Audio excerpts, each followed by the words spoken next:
placé en garde à vue le mercredi 15 février, 5 jours après le terrible accident de la route qu'il a provoqué sous l'emprise de la drogue vendredi dernier en Seine-et-Marne. Pierre Palmade est entendu à l'hôpital de Melun. Une garde à vue qui est prolongée jusqu'au vendredi 17 février. Dès lors, l'avocate de Pierre Palmade travaille activement sur la défense de son client.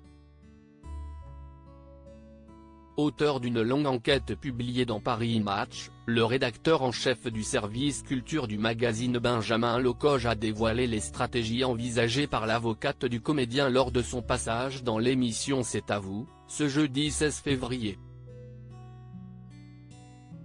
Déjà, il y a deux possibilités, soit il va en prison, soit il sort de l'hôpital, a-t-il expliqué en préambule au chroniqueur Pierre Lescure. Avant de donner plus de détails, ils vont essayer de proposer une structure fermée pour qu'il puisse être tranquille parce que s'il sort ça va être très compliqué.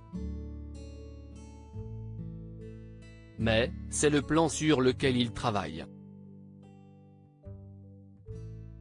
Cependant, une telle décision reviendra au juge, comme l'a souligné Benjamin Locoge. Quelques minutes avant l'annonce de ce plan, le journaliste de Paris Match a assuré que Pierre Palmade se préparait au pire. En effet, l'ami proche de Muriel Robin n'aura aucun traitement de faveur. Invitée au micro de Yves Calvi sur les ondes de RTL, la procureure de Paris Laure Becchio a souligné que Pierre Palmade est un citoyen comme les autres. Bien sûr qu'il sera jugé comme n'importe quel Français, a-t-elle assuré. Et de poursuivre, il n'y a absolument aucun traitement de faveur au regard du produit utilisé ou de la personnalité qui pourrait être concernée par cet usage de produits stupéfiants. Supérieur à Pierre Palmade, qui sont les femmes de sa vie ?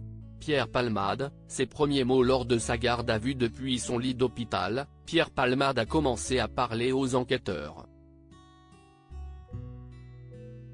L'humoriste, qui a pris conscience de ses actes, s'est d'abord excusé d'avoir détruit des vies, comme l'ont rapporté nos confrères de TF1 Info.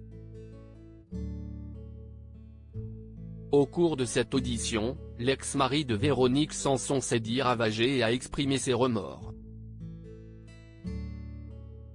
Au cours de cet échange, Pierre Palmade aurait déclaré ne plus avoir aucun souvenir des minutes précédant l'accident, se souvenant uniquement d'avoir fermé la grille de sa propriété de Célie-en-Bière.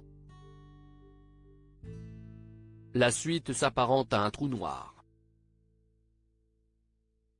Pour autant, il a expliqué être sorti de chez lui pour faire des courses dans un supermarché.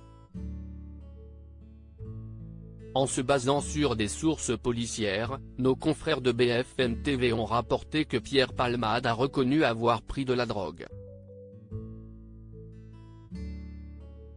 L'ami de Michel Larocque a également évoqué la présence d'autres passagers avec lui. Le premier, Mosineux, a 33 ans et est d'origine marocaine et le second Sam Bouger. 34 ans est un Français déjà connu des services de police pour des faits liés aux stupéfiants, a indiqué TF1 Info. Placé également en garde à vue, l'un d'entre eux a, lui aussi, expliqué n'avoir aucun souvenir des faits en affirmant qu'il dormait au moment de l'impact. Les prochaines déclarations de Pierre Palmade seront certainement déterminantes pour déterminer les circonstances exactes de ce drame qui a fait 3 blessés graves. Crédit photo, capture d'écran. C'est à vous, France 5.